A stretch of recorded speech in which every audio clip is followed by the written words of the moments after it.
ചൈതന്യോ? ഇവൾക്കോ? ഈ വീട്ടിലെ അമ്മയുടെ മരുമക്കളില് ഏറ്റവും ഗ്രേസ് ഉള്ളത് എനിക്കല്ലേ അമ്മേ? അത് ശരിയാ. എന്നാലും ആ സച്ചിദാനന്ദ സ്വാമി അങ്ങനെ പറഞ്ഞപ്പോ മനസ്സിൽ എനിക്ക് അവളോടൊരു പ്രത്യേകത തോന്നി മോളെ. സച്ചിദാനന്ദ സ്വാമി, അച്ചിങ്ങാപ്പയറു സ്വാമി എന്നൊക്കെ പറയുന്നത് കള്ളന്മാരല്ലേ അമ്മേ? നീണ്ട താടി ഉണ്ടായി പോയാ പിന്നെ സിദ്ധനായി സ്വാമിയായി. ഇതൊക്കെ തട്ടിപ്പാ. ആ സ്വാമി തട്ടിപ്പൊന്നും അല്ല മോളെ.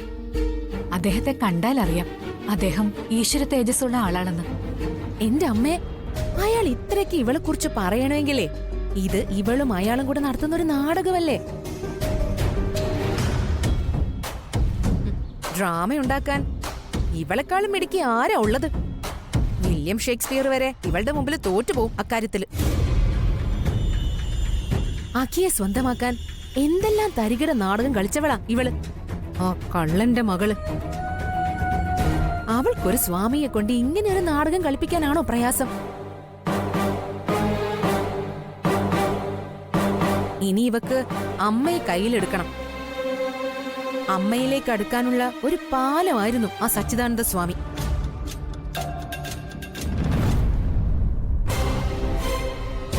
അമ്മ സൂക്ഷിക്കണം. അവൾ ആദ്യം മയക്കും, പിന്നെ അമ്മയെ ചതിക്കും.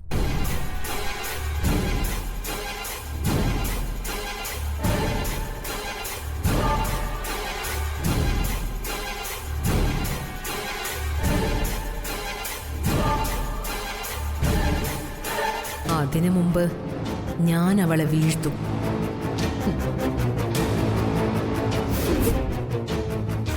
ഓമൻകാവ് പട്ടേരിയെ തിരക്കി പോകാം.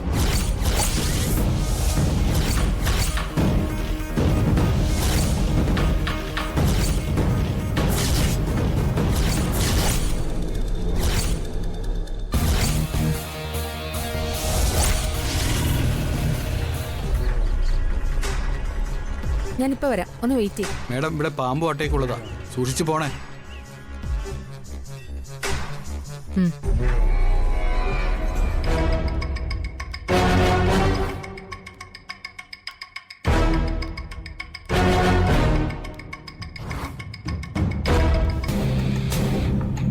ഇവിടെ എവിടെയാണാവോ ഈ ഉമങ്കാവ് പട്ടേരിയുടെ മന്ത്രവാദപ്പുര? ആ ഓട്ടോക്കാരൻ പറഞ്ഞത് ഇവിടെ പട്ടയും പാമ്പൊക്കെ ഉണ്ടെന്നോ?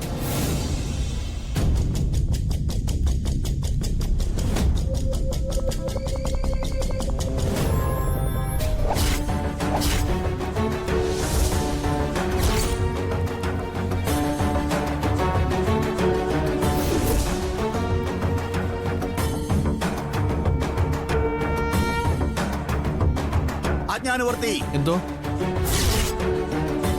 ആരോ നമ്മളെ കാണാൻ വന്നിരിക്കുന്നു. ചെന്ന് വിളിച്ചോണ്ട് വരൂ. ഉവ്വ്.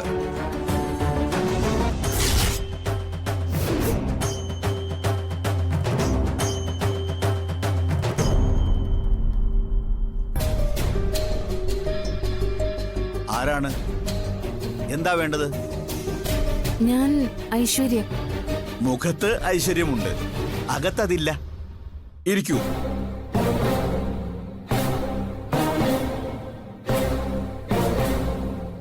എവിടുന്ന് വരുന്നു? ഞാൻ കുറച്ച് ദൂരെന്നാ വരുന്നത്. എന്താ കാര്യം? തിരുമേനിയെ കൊണ്ട് എനിക്കൊരു മന്ത്രവാദം ചെയ്യിപ്പിക്കണമായിരുന്നു. തിരുമേനി എന്ന് വിളിക്കണ്ട, പട്ടേരി എന്ന് വിളിച്ചാ മതി. എനിക്കതാ ഇഷ്ടം. പൂനമ്മാവ് പട്ടേരി എന്നാ ഞാൻ അറിയപ്പെടുന്നത്. പിന്നെ ഞാൻ സൽക്കർമ്മങ്ങളൊന്നും ചെയ്യാറില്ല, ദുഷ്കർമ്മങ്ങളെ ചെയ്യൂ. എന്ന് വച്ചാൽ ദുർമന്ത്രവാദം.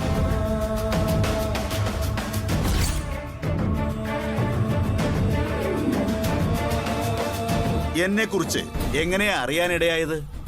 ഞാൻ ഫോണിലൊക്കെ സെർച്ച് ചെയ്ത് നോക്കി. അതിൽ നിന്ന് കാര്യമായിട്ടൊന്നും കിട്ടിയില്ല. പക്ഷെ അതിൽ നിന്നൊരു ഫോൺ നമ്പർ കിട്ടി. ആ നമ്പറിൽ വിളിച്ചു ചോദിച്ചപ്പോ കൂമങ്കാവ് പട്ടേരെ കുറിച്ച് അറിയാൻ കഴിഞ്ഞു. ഇനി വിഷയത്തിലേക്ക് കടക്കാം. ഞാൻ എന്താ ചെയ്തു തരേണ്ടത്? എന്റെ ഭർത്താവിന്റെ വീട്ടിൽ ഒരു ശത്രു ഉണ്ട് എനിക്ക്. കാര്യം മനസ്സിലായി. അമ്മായിയമ്മ പോരോ അതോ നാത്തൂൻ പോരോ? ഇത് രണ്ടുമല്ല. എന്റെ ഭർത്താവിന്റെ അനിയന്റെ ഭാര്യ. ഓ, അനിയത്തി പോരാണോ? അവള് വലിയ കൃഷ്ണഭക്തയാണ്. ഏത് നേരവും കൃഷ്ണന്റെ പ്രതിമ കൂടെ ഉണ്ടാവും. കൃഷ്ണഭക്തയാണെങ്കിൽ വീഴ്ത്താൻ വലിയ പാടാ. വീഴ്ത്തണം. അവള് വലിയ പ്രശസ്തയാകുമെന്നൊക്കെയാ പ്രവചനം. അവളിലുള്ള ദൈവശക്തി ചോർത്തി അവളെ ഇല്ലാതാക്കണം. തനിക്ക് അവളോട് ഇത്ര വൈരാഗ്യം എന്താ? അവളെ കാണുന്നത് എനിക്ക് അലർജിയാ. തുമ്മലും മൂക്കടപ്പും ഉണ്ടോ? അല്ല, അലർജി വന്നാൽ ഇതൊക്കെ ഉണ്ടാവേ. എനിക്ക് അവളോട് അത്രയ്ക്ക് ദേഷ്യമുണ്ടെന്നാ ഞാൻ പറഞ്ഞത്. മനസ്സിലായി. ഇതിന്റെ പേരാണ് അസൂയ. എങ്ങനെയെങ്കിലും അവളെ ഒന്ന് തകർക്കണം.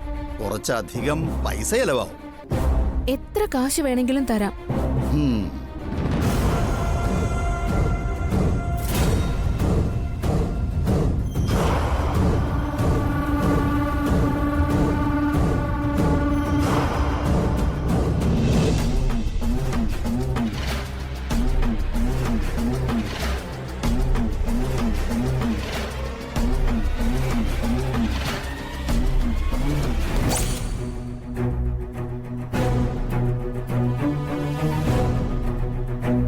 ശത്രു ആരാണോ അവളുടെ കുറെ മുടി മുറിച്ചെടുത്ത് ഈ പാവയിൽ ചുറ്റണം. എന്നിട്ട് ഈ പാവ രഹസ്യമായ ഒരു സ്ഥലത്ത് വെച്ച് ദാ ഇതിലെഴുതിയിരിക്കുന്ന മന്ത്രം ചൊല്ലി ചെകുത്താൻ സേവ നടത്തണം. പാവയെ പൂജിക്കണം. ഒരാഴ്ച വേണ്ട, അവൾ വീണിരിക്കും. ദാ.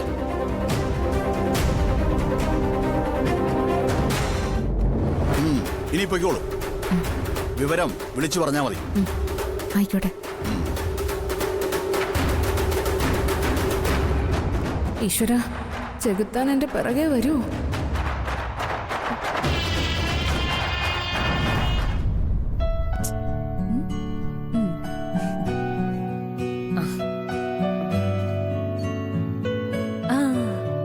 മമ്മി, ഈ പാലയ്ക്കമാലയ്ക്ക് അതിൻ്റെതായ ഭംഗിയുണ്ട്. മോൾക്ക് ഈ പാലയ്ക്കമാല മതിയോ? ആ, കല്യാണത്തിന് ഇത് മതി. അത് കഴിയുമ്പോ പിന്നെ ആവശ്യത്തിന് വാങ്ങിക്കാലോ. ആ മമ്മി, ദേ വിവേക. ഞാൻ ഇപ്പൊ എന്റെ മരുമകനെ കുറിച്ച് മനസ്സിലങ്ങോട്ട് വിചാരിച്ചതേ ഉള്ളൂ. അപ്പൊ ദേ വന്നു. എന്താ മമ്മി മോളും കൂടി കല്യാണത്തിരക്കുകളിലൊക്കെ ആയിരിക്കുമല്ലേ?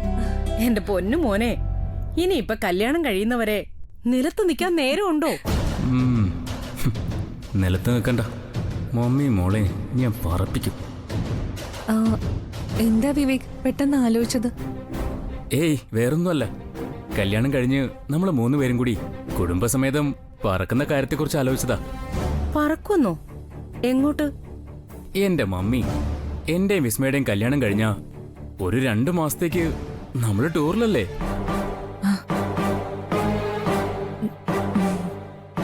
Japan, Italy, New Zealand, Canada, America, പിന്നെ ജോർജിയ, അർമേനിയ, വെസ്റ്റ് ഇൻഡീസ്, അങ്ങനെ അതിന് കിടക്കല്ലേ?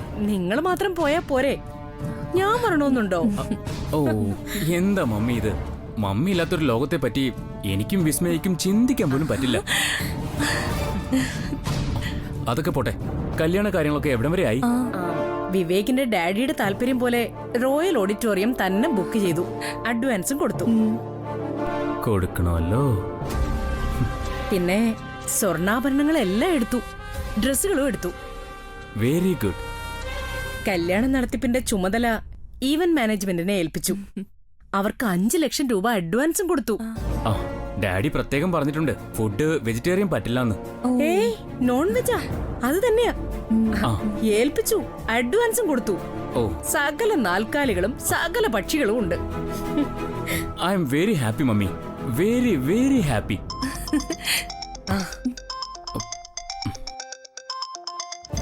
ആ, ഡാഡിയാണല്ലോ. എന്താ ഈ നേരത്ത്? അമേരിക്കയിൽ ഈ സമയത്ത് മുതുപാതിരയാണല്ലോ. Hello daddy. ആ, മൈ ഡിയർ സൺ, ഇപ്പൊ എവിടെയാ? ഞാനിപ്പോ വിസ്മയുടെ വീട് വരെ ഒന്ന് വന്നതാ. വിവേക്, ഞാൻ വളരെ ഗൗരവമുള്ളൊരു കാര്യം പറയാനാ നിന്നെ വിളിച്ചത്. എന്താ ഡാഡി? നമുക്ക് ആ കല്യാണം വേണ്ട.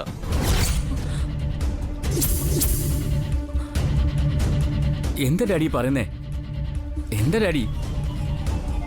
കല്യാണം വേണ്ടെന്നോ? ആ തള്ളയും മകളെയും കുറിച്ച് ഞാൻ ഒത്തിരി അന്വേഷിച്ചു. മഹാ അലവലാദികളും തരികടകളോ രണ്ടുപേരും. തട്ടിപ്പുകാരെ നമുക്ക് നമ്മുടെ വീട്ടിലേക്ക് വേണ്ട. അല്ല ഡാഡി, ഇത്ര പെട്ടെന്നൊക്കെ കല്യാണം വേണ്ടെന്ന് പറഞ്ഞാ വേണ്ടാന്ന് വെച്ചാൽ വേണ്ട.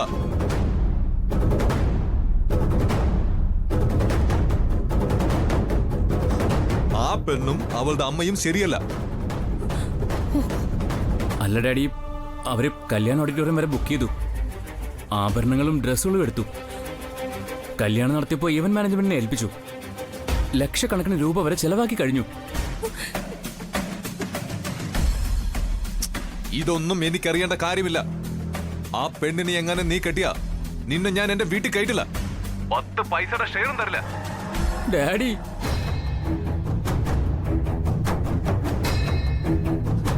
നീ എത്രയും പെട്ടെന്ന് സ്റ്റേറ്റ്സിലേക്ക് വാ. ബാക്കി കാര്യങ്ങൾ അവിടെ വെച്ച് സംസാരിക്കാം. ഓ,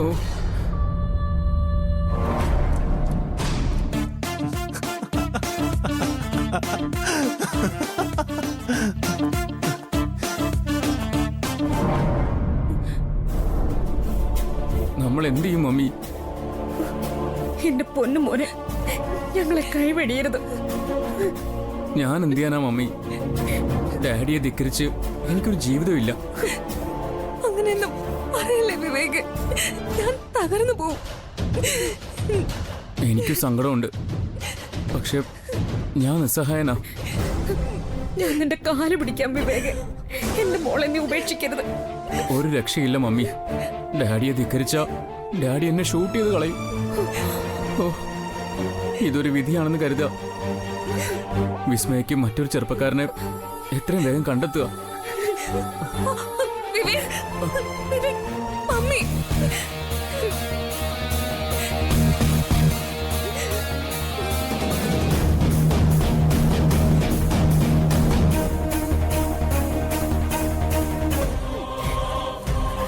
എന്റെ ദൈവമേ, ഇതെന്തൊരു ദൈവശിക്ഷ! ഇതിന്റെ പിന്നിൽ ആരുടെയോ കൈകളുണ്ട്.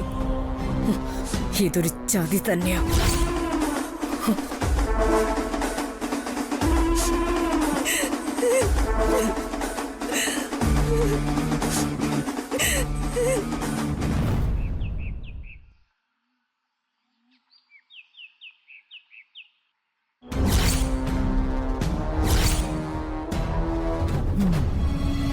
ഇതിലിനി അവളുടെ തലമുടി ചുറ്റും പട്ടേരി എഴുതി തന്ന മന്ത്രങ്ങളാ ഒപ്പം ചൊല്ലേണ്ടത്.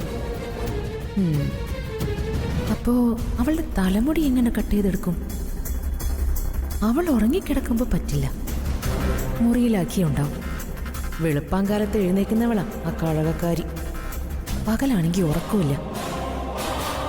ആ, അവൾ പ്രാർത്ഥിക്കുമ്പോ തലമുടി പൊട്ടിക്കാം, അതേ പറ്റും.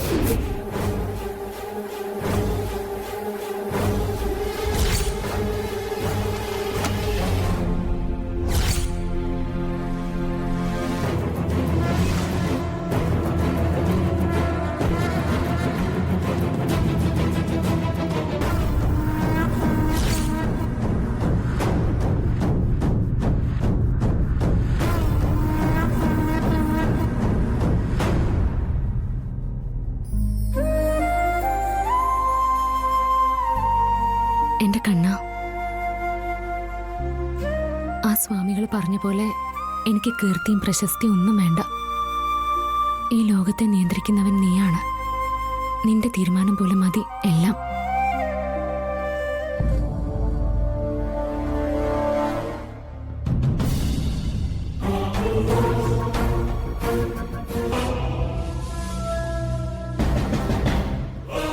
ഈ വീട്ടിലുള്ളവരെല്ലാം നീ കാത്തോണേ.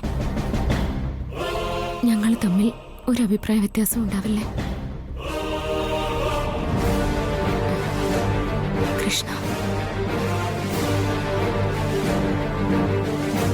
പ്രാർത്ഥിച്ചു നിൽക്കുമ്പോ കൊടുങ്കാറ്റടിച്ചാലും ഉരുള് പൊട്ടിയാലും ഇവൾ അറിയില്ല. ഇത് തന്നെയാ തക്കം.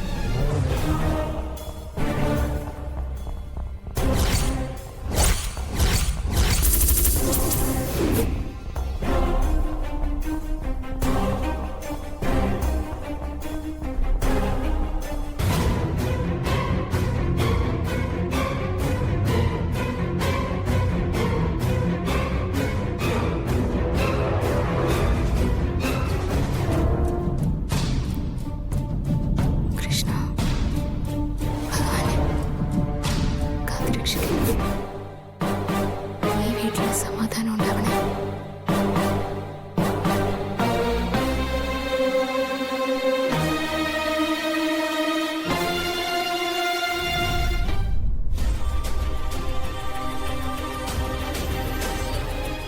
കൃഷ്ണനെ പ്രാർത്ഥിച്ചുകൊണ്ട് നിൽക്കുമ്പോ വേണമെങ്കിൽ ഇവളുടെ തല വെട്ടി കൊണ്ടുപോവാം. വീട്ടി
ശത്രു ആരാണോ അവളുടെ കുറെ മുടി മുറിച്ചെടുത്ത് ഈ പാവയിൽ ചുറ്റണം.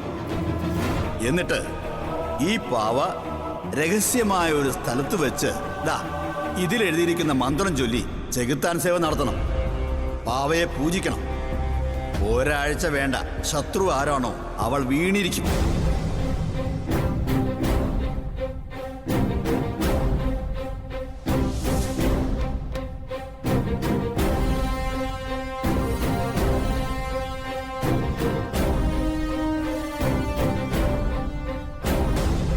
മന്ത്രവാദി പറഞ്ഞതുപോലെ ഇതിൽ നോക്കി മന്ത്രം ചൊല്ലി പൂജ നടത്താൻ തുടങ്ങുന്നതോടെ അവളുടെ കച്ചവടം തീരും. അവളുടെ കച്ചവടം തീർന്നില്ലെങ്കിൽ മന്ത്രവാദിയുടെ കച്ചവടം ഞാൻ തീർക്കും. ആ മന്ത്രവാദി കുറിച്ചൊന്ന് മന്ത്രം എവിടെ?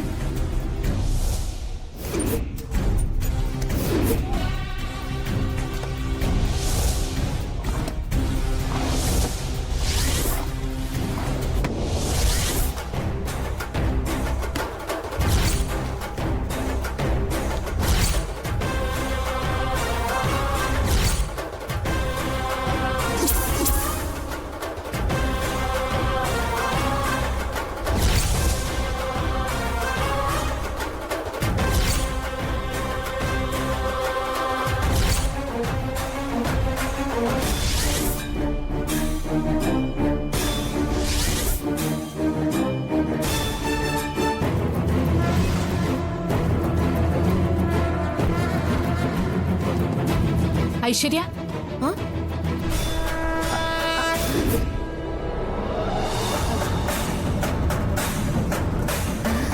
എന്താ മോളെ ഇത്? ഒന്നുമില്ലമ്മേ. കാണിക്ക്.